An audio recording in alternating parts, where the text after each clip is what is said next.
Welcome all. It's draft night again on Primetime Mock, the show where we bring you a different industry draft with special guests from all over the fantasy community every week. I'm the host of this draft party, Mark Chu. You can find me on Twitter at Primetime Mock, and go ahead on over to YouTube and subscribe to our channel. We've got a great show for you tonight. We're flexing. We're flexing, guys. So let's see your best flex. We'll start off with the fantasy professor Steve Toroni from the Hot Take podcast and GuillotineLeagues.com. Steve, what's going on, man? Hey, Mark, thanks for having me tonight. I'm excited to get drafting with this great group tonight.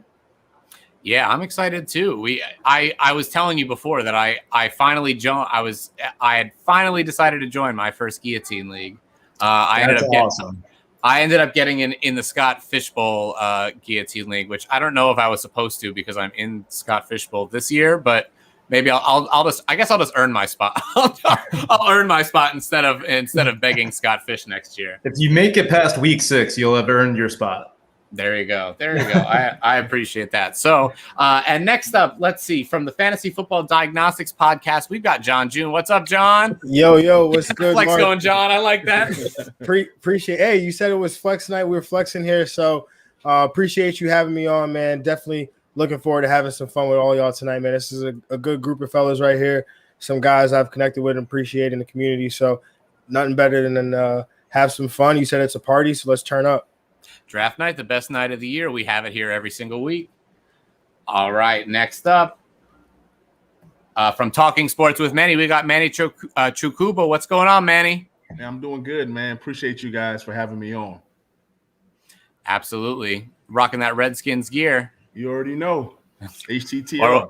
I guess, yeah, that's right. Name change and all. I hear they might be coming up with a new one. Yeah, man, the Washington Unicorns. But it's all good. Ooh, good one. You got any? My daughter would like that. Yeah, that's right. My daughter. I'm a Giants fan. My daughter would be jumping ship right away for the Washington Unicorns. I can tell you that. She's only 2. She knows where it's at. She knows where she loves those unicorns. That's right. Yes, sir. I mean, I guess it could be called the Washington Antonio Gibsons in that case. That's right. It's the same thing. Do you have any names? You have any names that you want them to go with, Manny? Man, honestly, man, I don't care as long as the colors stay the same. You know, it's just so many speculations of names. You know, I'm pretty sure it's going to be goofy, and I'm pretty sure I'm not going to like it, but they're going to keep the colors, though. I mean, I won't mind like Sentinels, Washington Sentinels, something like that. I thought the Red Wolves was the best one. I've been saying that for years. My brother is a Washington football team fan, and I've been saying that even before this whole thing was a thing. Washington Red Wolves. Well, they said the name will not have the word red in it, so that cancels that out. Yeah. All right, from BallBlast Football and Triple Play Fantasy, we've got Alex Matteo. What's going on, Alex? Hey, what's up, Mark? Glad to be back again. Kicked it last time when we did the QBs. Now it's time just to get our flex on. That's right. You and Steve are the retreads this time. I always appreciate somebody who's willing to come back. So I appreciate you both. And you brought along a friend tonight, Alex. We've got from the Fantasy Authority. We've got Jesse. What's going on, Jesse? What's good, man? Thanks for having me. I appreciate Alex for setting it up. But thanks for having me, Mark. I appreciate it. I'm looking forward to chopping it up with you boys and have a nice night drafting. Yeah, that's right. We're going to have a great night drafting. And again, we are drafting flexes here. We went with a little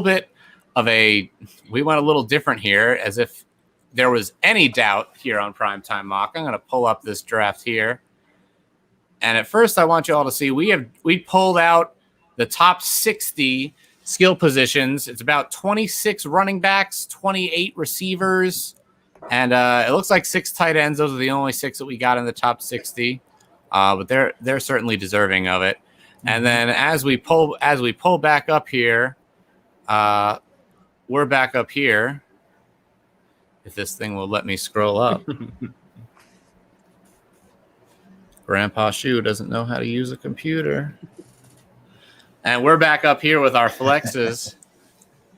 And I wanted everybody to take the idea of I've already drafted a team out of this flex draft, because when we are in a draft room, we often draft in this area, which is basically round 6 through 12 in a normal draft.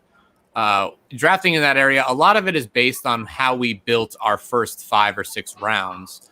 And so what I wanted to do first is sort of go. I always think in a top 60.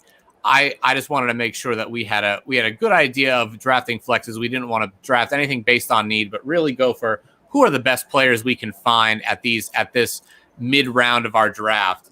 And the first question I want to throw out there is everybody kind of got to look at who was drafted, and I can scroll back down again if we're allowed to. Is there anybody in this list that anybody sees that they feel like, they shouldn't be there, or maybe somebody else that's on the board that was already drafted should have gone ahead?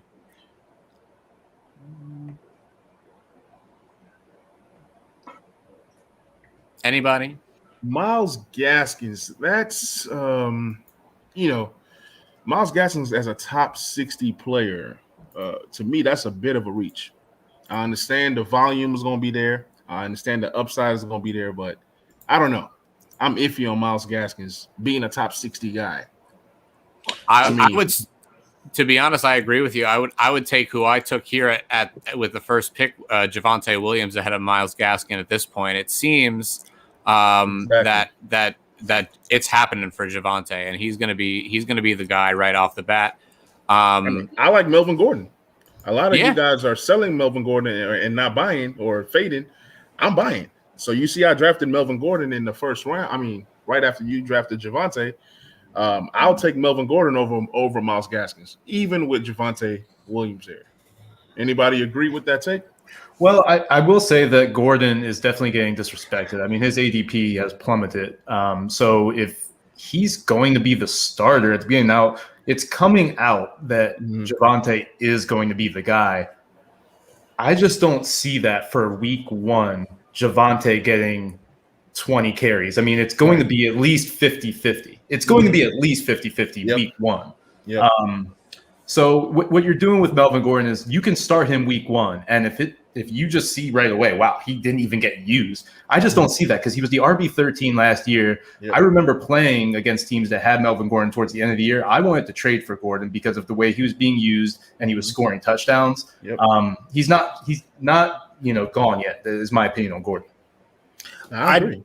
I do think though Miles Gaskin needs to be in that top 60 conversation. I mean, I've got him as right on the border of RB20, RB21 right now. I mean, I think like you said, Manny, the volume is going to be there, right? And that's going to, that's what we need in fantasy. That's the most predictive stat for a running back in terms of getting that fantasy production is how much is he touching that rock. And so you look at, like you said, Melvin Gordon, he could be in a timeshare. At best case scenario, he's in a timeshare week 1.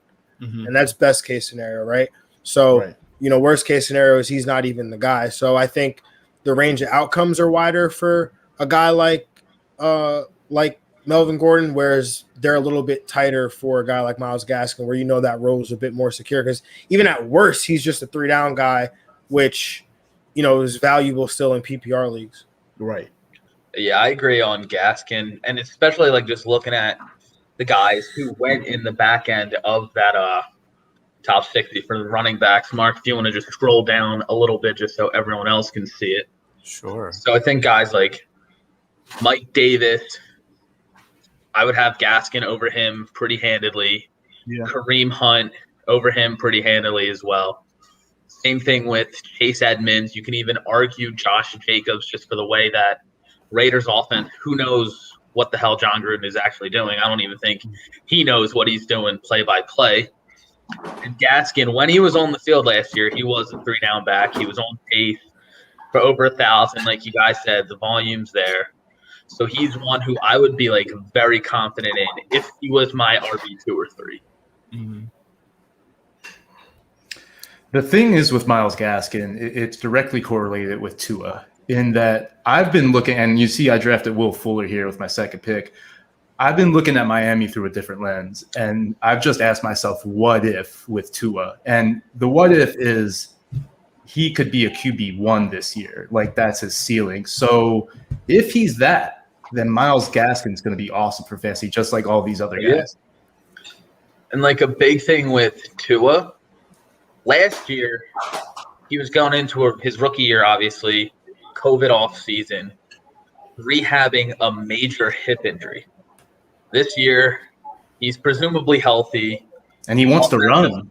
He's running in his warm up during his training, so that he still has full mobility in the hip. And you've even seen I forget which offensive lineman. He was like, "What's the difference between Tua this last year and this year?" He goes, "He's bulkier, got a little bass in his voice, and he's got a beard. Growing into his body too." So it's one of those. He was extremely talented in college, just had a gruesome injury. So now, like Steve said, the sky's the limit for him. Manny, is it not letting you pick? Oh, my bad. It's on me. No, you're all good. You're all good. I don't want to break up the conversation, but I want to keep the draft going so we can get out of here on time. Well, what Miami You should have to what drink Miami for that. did do though was they added some real good pass catches for Tua to succeed. You know, so if you're in the ship of Tua gonna be a QB1, then adding Jalen Waddle, adding Will Fuller certainly helps. You know, they did exactly what the Jets have failed to do with Sam Darnold all them years. What the Giants did this year with Danny Dimes, like them adding pieces to the young quarterback shows that they're trying to build around this kid. Because that's what you need. You need young guys who, Will Fuller's a deep ball threat. Jalen Waddle's great with go deep, short. So it's a nice mix for him. So if you're in the ship of him being a QB1, it's great. And for Gaskins, dude, flame throws down the field is great for a running back. So it should open it up for him. And he really don't have a whole lot of competition of carries. So, I think Gaskin belongs in the top 60 to get back to the original point. It just looks like it gets kind of thin after that, like Williams is nice, Gordon's good. And then it gets kind of guys, just kind of. So to wrap this whole thing up, I guess we all really like the Dolphins here in this mid round area. Is that I right? think they're sneaky. That's all. I just think they're very sneaky. Well, I think that they're like well, first of all, we're in round technically 6 and later, right? So everybody in this range is going to have a flaw. Even like a guy like Gaskin, you can talk yourself in or out of because I personally think that he is going to be the lead back and he's going to get most of the carries and he'll get the pass catching that you saw from him last year. But he does have trouble staying healthy sometimes. Not that I don't like to, as long as he stays healthy going into the season, I'm fine with it. His draft capital does scare me a little bit, but again, there are a lot. Just going back to the Dolphins in general, I think that there's a lot of upside in all of these picks in a lot of different ways. Even a guy like Devontae Parker might be somebody that you can put on your roster, and he could be the guy, especially since Waddle's out there gone that first week. He does, he's there. He's been there with Tua. I think Waddle's great there for Tua. I think all these players are really good for his development as I time out here on the pick. But yeah, right now what we're looking for is upside, and that's so. Let's talk about some other players and maybe off Miami for a little bit. Who are some other players? I see Jesse. You went with Cortland Sutton right after me here at 2. Why don't you talk a little bit about him? Yeah, with Sutton, man, I think he showed when Drew Lock's rookie year that he was the alpha there. He had that 1,000-yard season, 70 catches, I think it was. He's coming off the ACL, which is big. And I know people's darling right now is Jerry Jeudy, but I really think that ADP needs to be swapped. I think you're getting a ton of value in Sutton after the top 60 players. I would take him over Odell Beckham. There was a few other guys that I had seen that I would have taken him over. People forget how much of a dog Sutton is, and that dude got a lot of fight in him, and he showed how good he was with Drew Lock, who stunk. And so Teddy Two Gloves and Drew Lock, I think, can piece together a good season with him. It's a sneaky offense, man. You got to hope that they could bait, I don't know, Aaron Rodgers or something to really excel every. That would be awesome. I think Sutton got some real nice upside here after the 60 picks. I will say I love Sutton, and I would love to have him on a lot of teams. I have a hard time getting him on a team for whatever reason. I clearly could have taken him here, and I went with Javonte Williams. But maybe I could have made a better decision there and taken Sutton or something. But Drew Lock and the Teddy Bridgewater fight kind of scares me. If Rodgers was coming, like if this was pre-draft and there was still the hope that Rodgers was coming, I'd have him a little bit higher and there was a little more hope here. But that quarterback room just really scares me off these players a little bit. Yeah, I mean, I was just not along with Jesse, man, because he's just speaking like words that I've been saying about Courtland Sutton. Every time I talk about him, he's an alpha. He's a dog. The dude is just dominates other grown men on a football field on Sundays at the wide receiver position. And when you have a guy like that, quarterbacks, I mean, whether it was Drew Lock or whoever that other guy was before Drew Lock, I don't even remember who that guy was. Does anyone Trevor remember? Simeon or They had Flacco there too, I think, at the beginning of the year. That's what it was. It was Flacco. They had Flacco. They had Drew Lock. I mean, Brent Ripien. I mean, between Drew Lock and Teddy Bridgewater, like Jesse said, they should be able to piece together enough for Courtland Sutton to come out here and put up 1,200 yards with 9-10 touchdowns with no problem. Can I real quick, can we get a kind of a poll of the room? What do we think that quarterback position is actually going to manifest itself into? Are we thinking it's ultimately just going to be a really slushy, disgusting committee all year, or do we think that somebody's going to take this job? I think they go back and forth between the two. Yeah, you got to hope that Teddy. Very reminiscent. Hope that Teddy takes it. Yeah. Even though I think that good, you got to just hope that he's the one, because I think Drew Lock stinks personally. Oh, Drew Lock's awful. Yeah. I don't even think it's past the point of thinking anymore. Drew Lock just definitely stinks. Very reminiscent to the Bears situation last year. It reminds me, and they wanted to put Trubisky in a spot where he can win the competition, and if he plays like crap, it's like, okay, they have a remotely serviceable, competent backup, Nick Foles. That's what it's like here. Traded a 6th-round pick for Teddy Two Gloves. They both stink real football-wise. But last year, Samuel had almost 1,000 yards. My boy DJ Moore had another 1,100-yard season. Robbie Anderson had over 1,000. 3 top 25 guys. Realistically, both Sutton and Judy, if there's even a slight, like, let's say Drew Lock just goes from really bad to just bad, both of them will be top 25 guys. There's no way Judy had I think it was like 104th in like catchable targets. There's no way that QB play can get worse for them.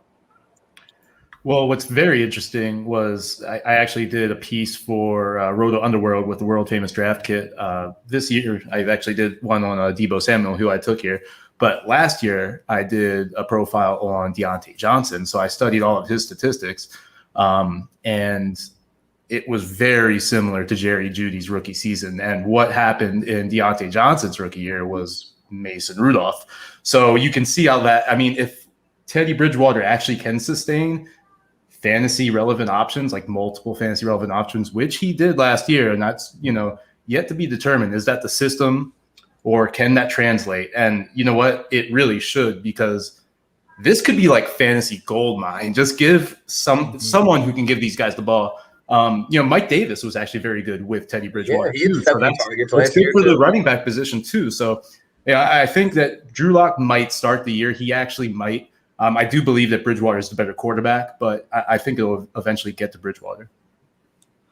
I really hope. I mean, the way that news, those tea reads leave to me, the way those tea leaves read to me, is if they're going for Bridgewater, like they're not just trying to go out and get like a guy like Aaron Rodgers. It's not. They're settling for Teddy Bridgewater. I really do think that he will. They might lie to themselves as long as they want through training camp, but I think at the end of the day, they're just gonna feel, they're still gonna feel like they need to put a competitive team on the field, and they've seen the show before. They chose Teddy Bridgewater over Justin Fields, which that too, Yeah, exactly. that too. They could have gone with a rookie QB, and they said we're just gonna go with a veteran. And Bridgewater's the guy. Yeah, I think it's got to be Bridgewater the guy. I mean, unless he really is not picking up the offense. Yeah. The one thing about that.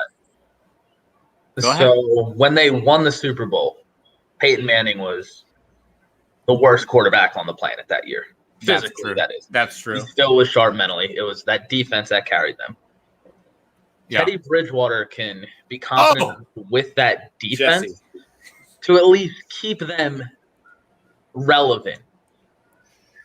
And then next year, Alex, could take another Justin Herbert and Patty Mahomes there. You know what I mean? Like, you got to score, bro.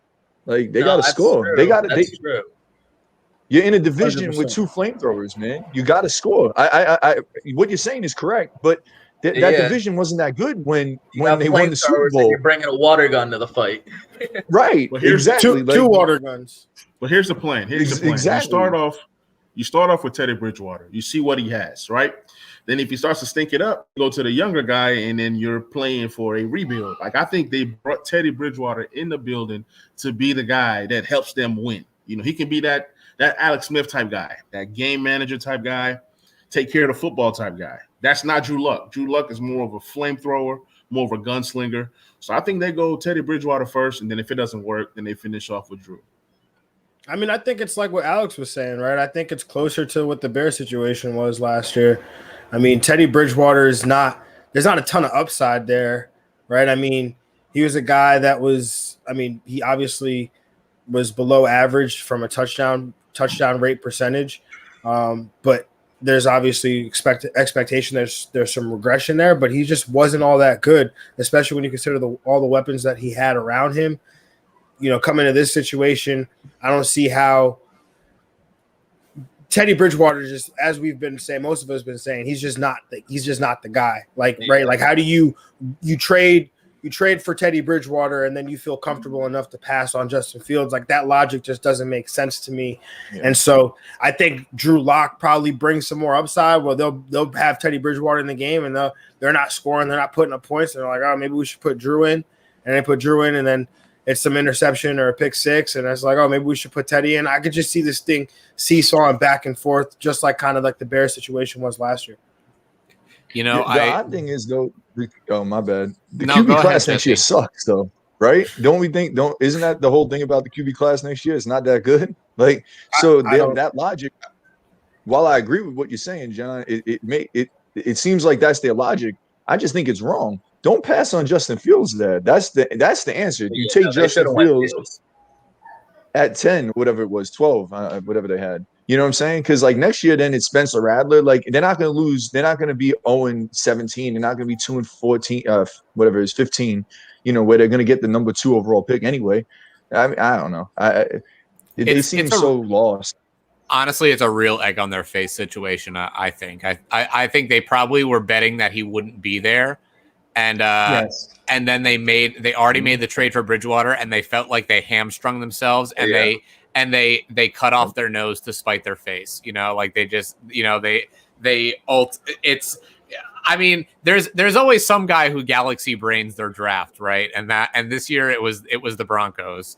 And realized that they bungled that one. I mean, I really hope that. I mean, I don't hope that they're right. I hope that Justin Fields is great. So I mean, I hope that they'll find somebody in the future. But yeah, Teddy Bridgewater and Drew Lock dinking and dunking it down the field. That ain't it. Guys, we haven't talked all that much beyond the Dolphins about flexes tonight. So we're gonna get into it right now. That's what I like about Primetime Mock. We can just let the draft take us wherever we want to go. So let's see. Who's there? Who's that on the end there? John, why don't you give me your draft and what you went with your build? Yeah, so I came in initially and I saw the 5 and 6 spots open, and I initially went to the 5 spot, but then I was like, no, that's not fun. Let's go to the 6 spot because I don't want to get sniped all the whole draft. So I wanted to sit on the end so I can kind of just pick 2 players that I wanted. And so I just figure at this point in the draft, we're looking for guys with upside, especially with these early picks, guys that you may feel have top 60 potential.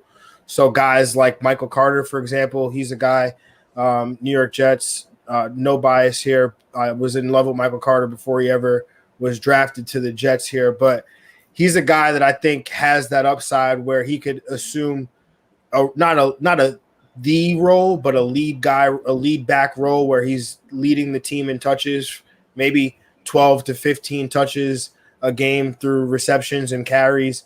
But Tyler Boyd was the guy that I really was happy to get because to me, Jamar Chase, T. Higgins, Tyler Boyd, they're all 1,000-yard receivers. The difference is Jamar Chase, T. Higgins probably going to get those touchdowns. But in the PPR league, Tyler Boyd's 100 catches for 1,000 yards is a really good stat line. And the touchdowns at that point are a bonus. And so if I can get a guy with 1,000-yard potential at this point in the draft, I'm going to pull that trigger. And then again, just trying to get these running backs here that have upside. Ronald Jones, to me, could be the lead guy in Tampa. Gus Edwards, he's going to see volume in Baltimore because of that offense. A.J. Dillon, he's a guy that he could step into this Jamal Williams role where he can see some carries on early downs, could obviously see some goal line work. But, there's a lot of range of outcomes with A.J. Dillon for me because if let's say you're in the realm of possibilities where Aaron Rodgers does not come back, then this offense goes to like a ball control, run-heavy offense where it's a two-headed rushing attack between A.J. Dillon and Aaron Jones. And then even if Aaron Rodgers does come back, we saw what the role was for the running back two in this offense anyway. So he's a guy that you could occasionally flex in good matchups and things of that nature. And then he's an Aaron Jones injury away from being the lead guy in an Aaron Rodgers-led offense. And so to me, he has a ton of upside just even as a standalone flex. And then again, I hadn't really touched a receiver since Tyler Boyd. I didn't even touch on Noah Fant, but getting a tight end, I looked at the tight ends that were available. He probably had the biggest upside outside of maybe Gesicki at that time. So I figured let me catch a guy at the end of a tier break now. And then receivers, just guys with upside. Henry Ruggs, he's a guy I think could have 1,000-yard season if he really assumes that Nelson Aguilar role that we saw last year. Elijah Moore, Corey Davis, both guys I think will be the lead guys for the Jets in terms of targets.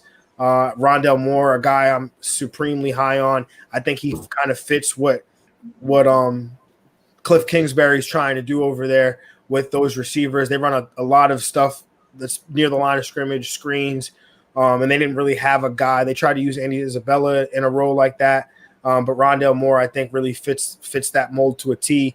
And then again, just more upside guys with Darrell Henderson and Giovanni Bernard, who I think will be the third down back for the Tampa Bay Bucks. Yeah. I like a lot of this build. I really do like that A.J. Dillon. I've been saying it for at least a month now that he has real RB2 upside, like on a week-to-week basis. I mean, you're not going to know when it is. You really aren't. But he does. And to be perfectly honest, yeah, you're right. If Aaron Rodgers is not there, they're going to have to run the ball. And that's going to go with both of them. And you're going to have some December games where he's going to end up running teams over like he did this year. I really like the Dillon pick. I actually like the doubling. I mean, this isn't something that would probably happen in a normal draft. You getting back-to-back picks right here. It's in the seventh round here for the Jets, but I like you kind of going back-to-back there. It's nice. It kind of allows you to sort of see who hits. You can sort of like play the odds there with that. And sometimes there are a lot of teams where we think that there's upside in the offense, but we don't necessarily know where it's going to come. Sometimes it doesn't come at all. But you make those. We get into this sort of lottery ticket section of the back end, into this 12th round where it's almost like we're just going for upside. We're just going for guys who can either one have shown it to us before and can possibly do it again, whether there's an injury or whatever. But yeah, this is a really solid pickup on flexes here. I really like the Rondell Moore pick as well. Yeah, nice work, John. Thank you. The other thing is you'll probably end up cutting half of these guys, right? 4 of these guys anyway. So why not just take the swing for the fences with some of these picks? Who cares if you're taking players from the same team? Let it sort itself out after week one, and then cut the other guy, and you have another roster spot. Like, don't stress it so much. That's right. And I mean, I like to. I mean, honestly, and nobody's outside. Again, this is why I did this sort of starting with flexes, outside the top 60, because really outside of that top 60 and even in some cases inside the top 60, nobody's untouchable. Nobody's untouchable if they're not producing after, 2-3 weeks go by and and a lot of these guys, you can say, until something changes for the offense, they've got to go to my bench, Right. or they've got to go to the waiver wire in a redraft league at least. Yeah. All right, Manny, go ahead and give us your draft. So I took Melvin Gordon. I wanted Michael Carter, but I took Melvin Gordon. I believe in Melvin Gordon, like I said earlier, more than most. Then I took Chase Claypool and DJ Chark next. Those are two guys that can potentially put up wide receiver 1 numbers for their team based off of what happens. With Pittsburgh, you have 3 really good wide receivers, but you never really know who's going to be the guy. And I like Claypool a lot because of that touchdown potential. DJ Chark could be a possible beast with Trevor Lawrence. Everybody's kind of guessing who's the guy. I went Chark here. I thought it was great value. Then next pick, Trey Sermon was just sitting there looking at me like, yo, scoop me up. So I said, sure, come on. Maybe he might be a guy that ends up as the starter towards the end of the year. That whole offense, like that whole San Fran backfield is kind of scary. But hey, Jeff Wilson won me a lot of games last year, won me some championships actually. So you just never know. So I took him there. And then he was talking about, taking guys from the same team. I took like 3 Miami Dolphins, like almost back to back, in Waddle, Parker, and Gesicki. You guys are probably wondering, why did I take 2 tight ends? A lot of people didn't take 2 tight ends in this flex spot, but to get a Logan Thomas who is going to command red zone targets this year, command lots of targets, and us not even having a good backup tight end. So I felt that Logan Thomas' value was just way too good at that spot. Then, of course, Russell Gage. Then I had to handcuff Kamara with Latavius Murray. Then the last 2 picks were just like whatever. But I was just taking the best available to me, but I was getting sniped by John a lot, man. He took Noah Fant from me. He took Michael Carter. And then it was Elijah Moore. Elijah Moore was my next pick. He took him, and I'm like, man, another Miami Dolphin. I'm like, man, we talking about Dolphins, and I'm just here just snagging them left and right. Yeah, so we're all talking about how we like him, and Manny's I'm telling you, I'm just drafting them left and right, man. You were like, I saw you typing in the chat, like, oh, I'm trying to get in, and I was like, oh, 5 or 6. I was like, I wanted 5. And then I wanted 5. I wanted 5, and then I clicked on it, but it didn't accept. Then when I came back, I'm like, yes, 5 is all mine. One thing that I like you said about Logan Thomas. One thing that people talk about, oh, they've got new receivers coming into the fray here. You've got Fitzpatrick, who likes to throw to his wide receivers. He doesn't really do the tight end thing. But Logan Thomas in general runs way more routes than most tight ends do. I mean, he's not going to get the amount of targets that a guy like Kelsey is, but he was running routes on almost every one of his snaps. He almost never blocks, which is something that can be that's something can be said for almost no tight end in the league. Yep. And so you're always going to have at least a good shot at least 6 targets from Logan Thomas. And in tight end land, like there's not much else you can ask for past the top 3. Let's see. Steve, why don't you give me your draft? Oh, I missed Alex. Alex, go for yours. You go, Mark. So started off, had to get my boy Judy. Just did a piece on him for BallBlast. You guys should check it out. Cliff notes of it, if anyone's going to be this year's Stephon Diggs for that type of leap, it's going to be Judy. He just fits the mold for that so well. The crisp route runner, explosive, can play on all 3 phases of the field. Then when Devonta Smith, Eagles bias here a little bit, but there's a good chance he's going to sleepwalk into 115, 120 targets this year. Had to stay on brand, had to go. Zach Moss, I think I might have been a year early on him. Think he started to take over late in the year last year. Devin Singletary isn't that good. They basically just got a bigger, faster Singletary in Zach Moss than Damian Harris. He was the last starting back that was available at that point. Figured at that point I'd be shoring up my running back depth. Then at that point with Pittman and Gallup, I'm just swinging for the fences. Pittman, very reminiscent to a young Alshon Jeffrey with his physical build, can be very good for Carson Wentz. Gallup, even though he's the wide receiver 3 in Dallas, that offense is going to be lighting up that NFC East. Grab Matt Stafford's tight end and Higbee. Then once again, swing it for the fences with Mooney. Hopefully Justin Fields is in sooner than later. Then grab Rashad Bateman, another rookie who's going to sleepwalk. Close to 100 targets. The receiving core is Mark Andrews plus the 6 of us. That's all they had in Baltimore. Then try to shore up the backfield depth with Cohen and McKissick, assuming it's a PPR league, and then just grab the second tight end with Zach Ertz. Yeah, I like that.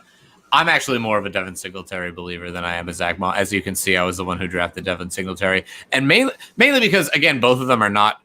They're not either particularly like high upside plays because ultimately the person running in those touchdowns is mostly going to be Josh Allen. For me, I just think Singletary looks a little better to me on film than Moss does, and he's way. I mean, obviously, it's going to be like maybe 2 rounds difference where you're going to get Singletary. Mm-hmm. For me in this area, we're all hedging bets. You know, all the if we're talking whole cards in poker, the aces and the queens have all gone in the top 60, right? We're looking at like 9-7 suited right now, and like 7-6 suited, and like that's what we're mulling between, and like queen, like queen 8, like those kind of things. So I just thought like I'll see a flop for a little cheaper is basically my thought there. You know, that's because again, I'm not necessarily expecting a lot of upside from that player. He's a guy I kind of want for running backs. I'm kind of just looking for a guy who can give me depth at this point. And just like, if I absolutely need to like put somebody in, I can put Singletary in or either way, I'm going to think I could put Singletary in or I could put Moss in. And it probably won't happen for me, but I'll hope for, you hope for a touchdown and maybe that buoys you for the week. I mean, again, it's more a cheaper bet for me. Yeah, which is fair. Yeah, but I like Judy. I like Devontae Smith a lot too. Your back end of your draft, like value with like Mooney and Bateman and even McKissick, even Ertz, depending on where he ends up going. I like the value you got in a lot of these spots. Gallup too. Oh my gosh, just looking at this. Yeah. Let's see. Steve, go ahead. Let's go with your draft now. Yeah, I felt like Alex did a really good job. I felt like I was looking at his picks the most because he was coming back on the turn. So one guy in particular that I was going to grab was Damian Harris. My plan B was James Conner there. But my first pick was the hardest. I was going to get Javonte Williams. So you got him at the 1 overall, which is pretty interesting with, guys like Cortland Sutton. There's a lot of talent here, and you get the rookie, the unknown, at the 1. I thought that was great because at this point in the draft, like you said, it should be upside. You've already have the base of your team at this point. So, you can be thinking, okay, who am I going to plug into my flex? Who do I know is going to be a plug and play? And for me, Juju Smith-Schuster kind of stood out because I was just looking at his stats, and then 97 receptions last year is just the most quiet 100 reception season, maybe next to Tyler Boyd, who Jesse was talking about. He's kind of similar in that way, especially when you have the 3 receivers that you have to choose from. A lot of times, specifically with Pittsburgh and Cincinnati, you want to put them in a tier, or at least I do. I see the argument of Claypool being like, no, wait. He's the one because he has the most upside. But talking about flex, especially if it's PPR, Juju is just a plug and play. Will Fuller, like I said, I'm big on Miami right now. This happened last year for me for Will Fuller in particular. Right around this time, I was like, I'm starting to think about Will Fuller a little bit differently. And if he is, what he can be and is healthy, then he's actually very great. Like, he's a great receiver. That's where I was looking for there for the upside. Deebo Samuel, I love Deebo Samuel. When he gets the ball in his hands, he's a running back. And that's what they like to do in San Francisco is run the ball. They do it by passing sometimes. So Debo gets receptions and he also gets the yak. It's just health with Debo. James Conner, he's basically the starter in Arizona. I mean, he's going to get over 200 carries this year if he could stay healthy. He's getting 200 carries. I don't know how he's not. I know Chase Edmonds is a hot commodity. Really, his ADP is pretty much where it should be. I do believe Chase Edmonds could be great. But I think James Conner is just a safe pick at this point, especially when I wasn't really targeting running back. I go Landry, Marquise Brown, Leonard Fournette. I think I just wanted a piece of Tampa Bay there. Get Leonard Fournette, one of the running backs, with Ronald Jones. Tom Brady relied on him a little bit in the passing game. I think Gio is going to do a lot of that this year. But when Fournette's out there, he's going to go out in passing routes too sometimes. He's going to get a lot of catches. Kenyon Drake, this guy was a second-round pick last year. I'll take him wherever he's going in drafts at like the 10th round. That's fine. Yeah. You know, like if anything happens with Jacobs for at least 1 week, you know, he's just going to be an RB1 for that week maybe, you know. So it just at this point in the draft, I think going with somebody like Drake, who we've all loved in the community for a long time, I just think that it's a no-brainer there. And Marvin Jones, I don't know why people sleep on Marvin Jones still. Like, just draft Marvin Jones. And Philip Lindsay's an interesting one. I don't know what's going on with the Texans' backfield. David Johnson is good value right now, but if Deshaun Watson isn't going to play there, if he plays football, he's not playing in Houston. So they're going to be doing all sorts of crazy tank jobs and all sorts of crazy stuff, trying to get that number one pick and seeing what they have and a lot of talent there. And why not just play Philip Lindsay, I think, at a certain point is probably going to happen. I see that outcome. So that's kind of why I kept Philip Lindsay at the end of my drafts. Yeah. I love that. I love that Will Fuller pick. I think he's getting way because he's not even really going in the 7th round. He's going in like the 10th or the 11th round. And I love that you took him here. I think partially, I hope the one game isn't what's holding people up, but I know a lot of people worry about his injury proneness and all that, but nothing, you know, he was not injury prone. He was a wide receiver 1 through whatever that was, week 10, week 12, whatever it was, Thanksgiving, that he was basically the top 8 wide receiver last year. He was healthy.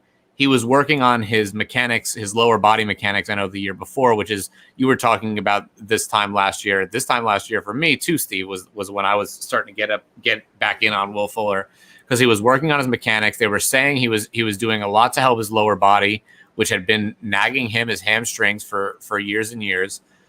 He did get dinged for the performance enhancing drugs, which is really stupid on him because, I mean, let's be honest, most players are using them in some form or fashion, and really just getting caught is the biggest malfeasance that's happening here.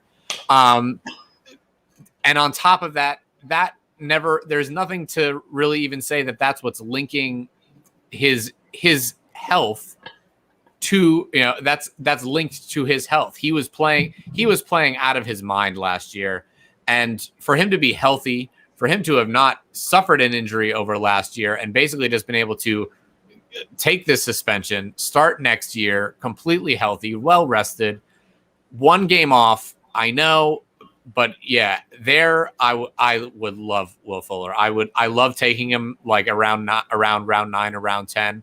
But if I need to, if I know it's a sharp room, I'll take him sort of where you will too, Steve.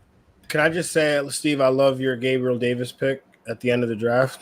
I think that's phenomenal value on Gabriel Davis. I'm actually mad at myself for not drafting him and letting him slip that far, because I think he's a guy that has a ton of potential in that Bills offense. That, you know, we've seen a lot of production from those wide receivers, and this is a guy that 17 yards a catch last year, over a 55% catch rate, I think it was. I mean, that's just like really 12 good red zone targets or something crazy. Like, yeah. So, and he's different than any other thing than any other receiver they have over there in terms of body type, and they don't really have a tight end. So when you look at a red zone presence, I mean, he's it. So, you know, he's the deep threat and the red zone presence for Josh Allen. I think that's phenomenal value there to get him that late. All right, Jesse, why don't you give me your draft? I know you got to get going here, so I want you to get in and get your draft here. I appreciate that, bro. I'm not going to talk about something we kind of discussed him enough, I think. With the next pick, I took Robinson. I'm not the biggest James Robinson fan, but people make it like he's left for dead, and I just don't think that's the case. I mean, he's going to score their touchdowns. He's going to be the red zone guy.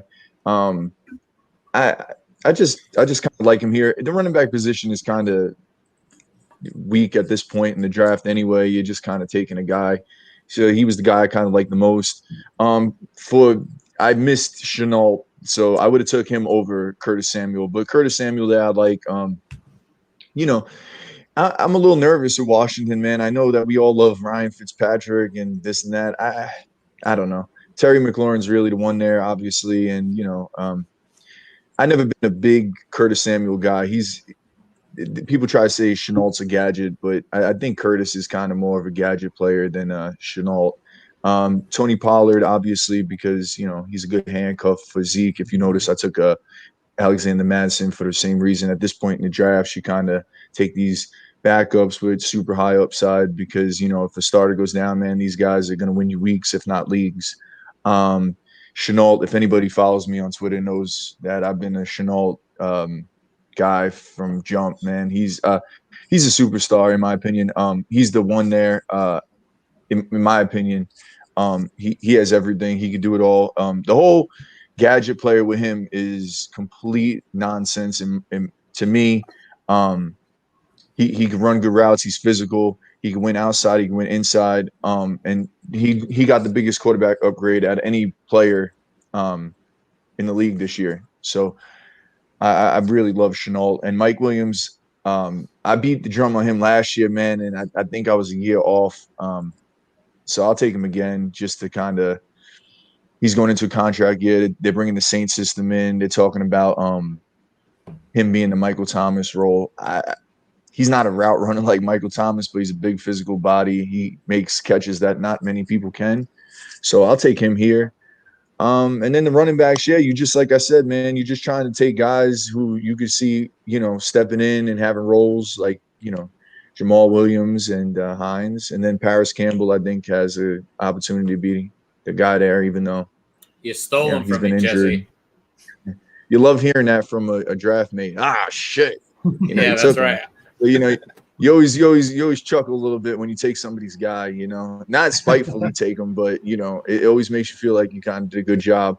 Hunter Henry, who knows what Hunter Henry is? If he's the guy, if Jonu's the guy, if they're both the guy, I don't know. Your guess is as good as mine, but I think at this point he's worth it. And then St. Brown, I mean, someone's got to catch balls other than Hawkinson, so why not St. Brown, right? In the last round of our, top 60. Yeah. So, bottom 60, whatever it is. But yeah, so I don't know. I just kind of take an approach. I'll say this though, the draft is really wide receiver heavy at this point. I love a lot of the guys, a lot of wide receivers. So if you hammer kind of running back early, you can really pepper your team with a ton of high upside wide receivers that are amazing. I mean, Mooney, you got Pittman, Waddle, Chenault. You got all these guys. I mean, even Antonio Brown, man, he was on pace for 90 catches. I mean, you're getting these guys in great spots. So if you take the RB early, you can kind of hammer wide receiver late, and really build your team that way. Because as you can see, the running backs are kind of all just, we all think they're guys, like if this works out, if that works out, Yeah. But the wide receiver, and you can see they got real paths to targets and real paths to touches. So I think that, kind of hammering the RB early is the answer. Yeah, I like that. And the one thing, with the running backs that you took, I think it's actually Scott Fish, who runs the Scott Fish Bowl.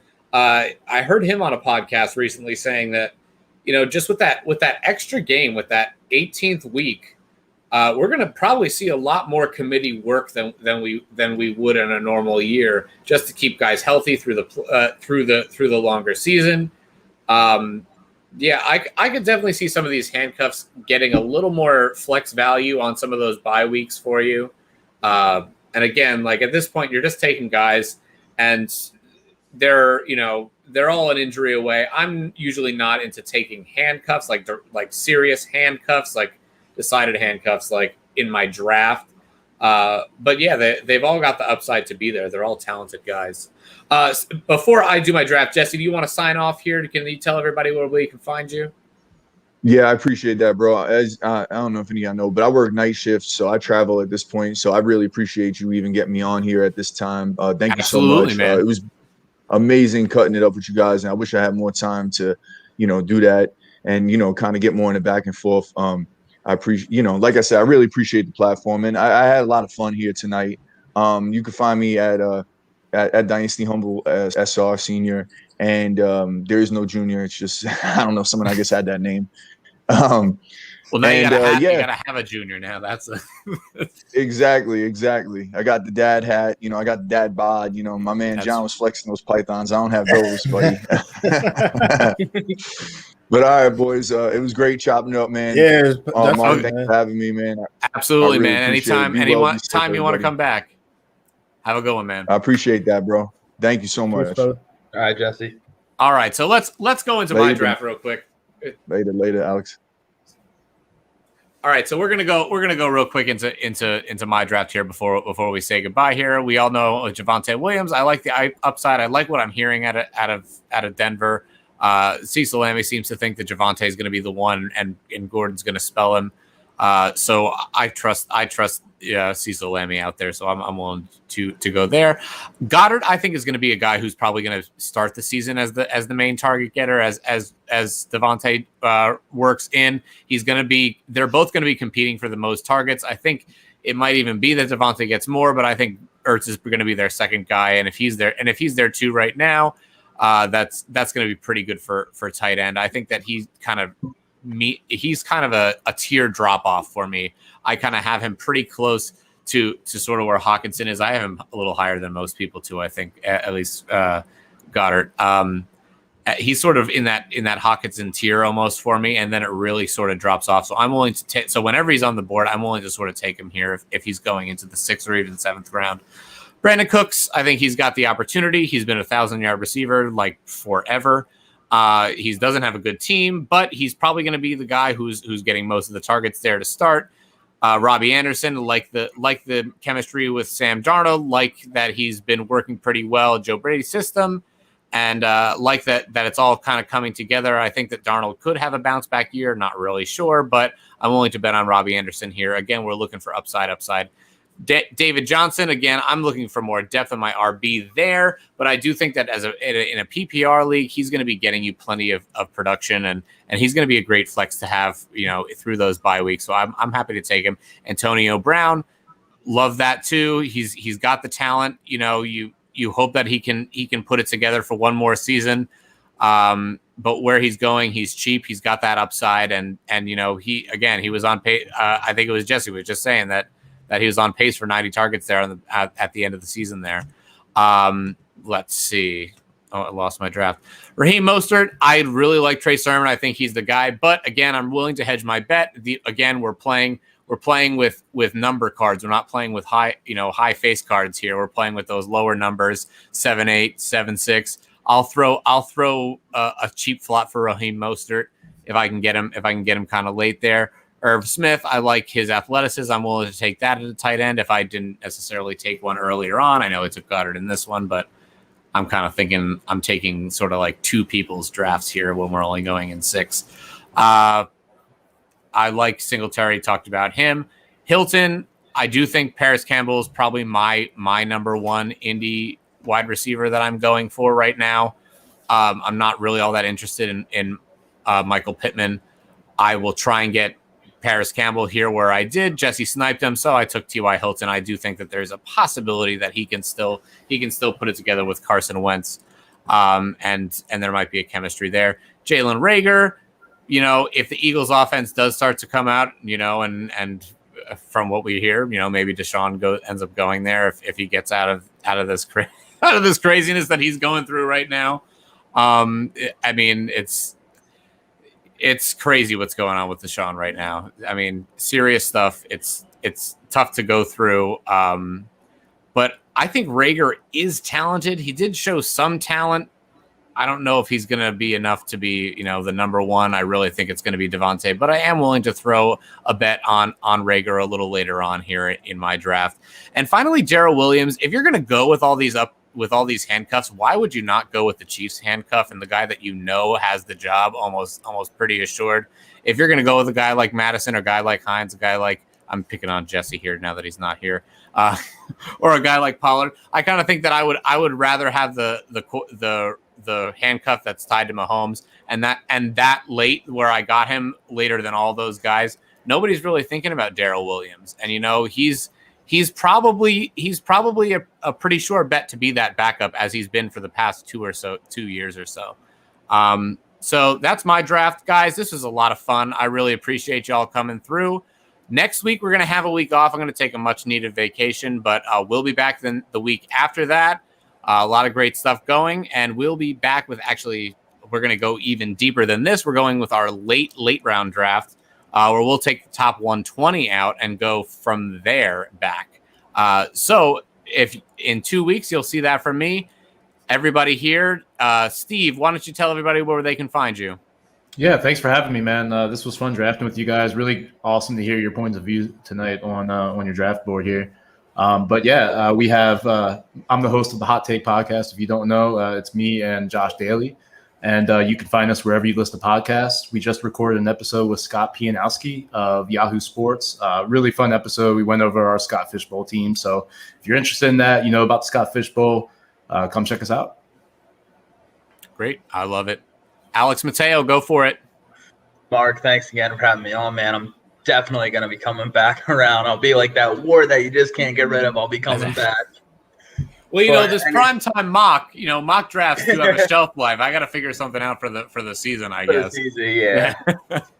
But you guys can find me on most of my written work on BallBlast football. We are working on something with I'm working on something with Triple Play as well. And just, Mark, in that little survey you gave us, just like about passion projects or anything that we're working on or anything. Not sure if you guys know Rum Boys Robbie. He's doing a Rum Boys philanthropy throwdown where it's him and Shane Barrett are hosting it. It's them two as the co-commissioners plus 10 other analysts.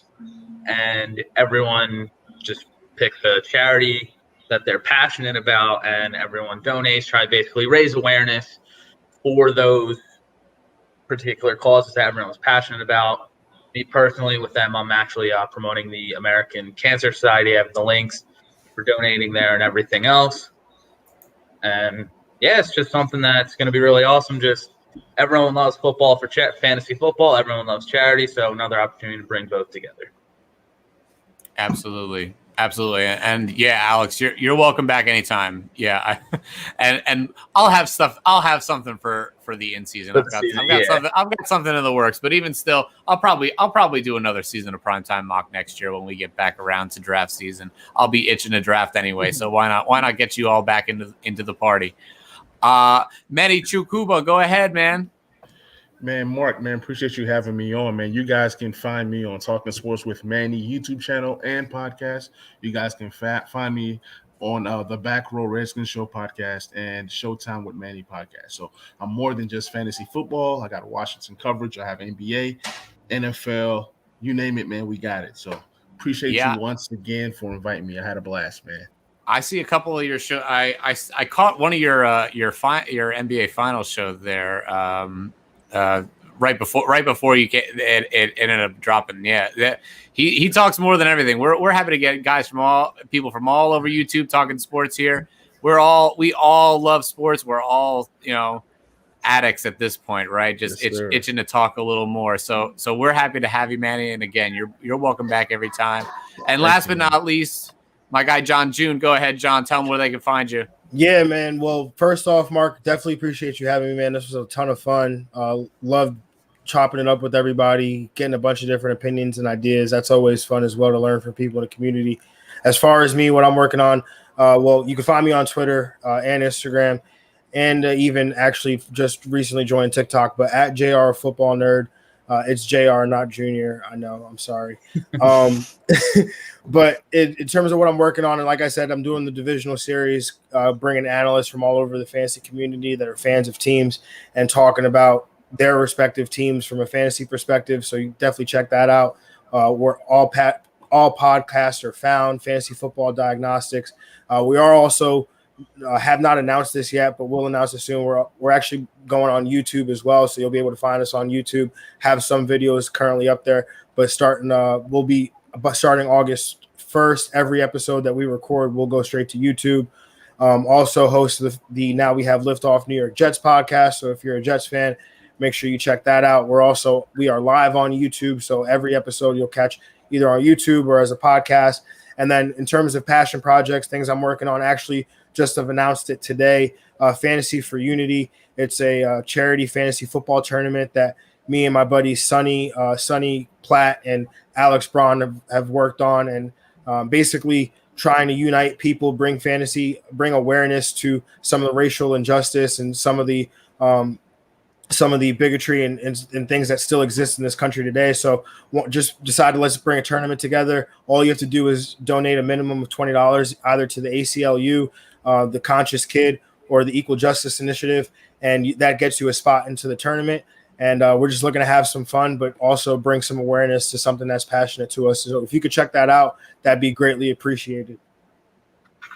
That's great. I love that. Do you have a website that you can plug? Or so you actually go to Fantasy for Unity. That's the Twitter page, also on Instagram, and from there you'll be able to find the link tree, and the link tree has you'll be able to go right to the websites of the charities and the organizations and donate straight to them. And you just DM us the Fantasy for Unity account, DM the receipt, and we'll get you in the tournament.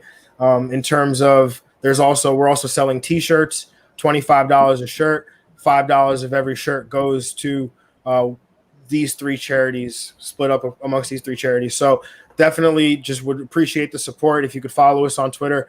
And we just launched this today. We're just trying to get the ball rolling for the inaugural Unity Bowl. Well, I just followed you right now, John, and I don't know Appreciate that. Thank you. To be honest, I don't know if I can be in any more leagues, but I will go and donate for you through the link tree. I might buy myself a T-shirt at the very least, right? Thank you. Appreciate that. Thank you. And that's it for us tonight. I always love seeing people, Alex shouting out Run Boys Robbies as well. I always love when we have our analysts come through and talk about their charitable giving, any charitable philanthropy that they want to put forth. I always want to help promote that on the show. So if you're out there and you want to promote something, a charity or anything like that, or just want to come on the show, I invite anyone out there to come on and join us here. And we have a great time here every week. We will see you in a couple weeks. Have a good weekend, everybody. Peace.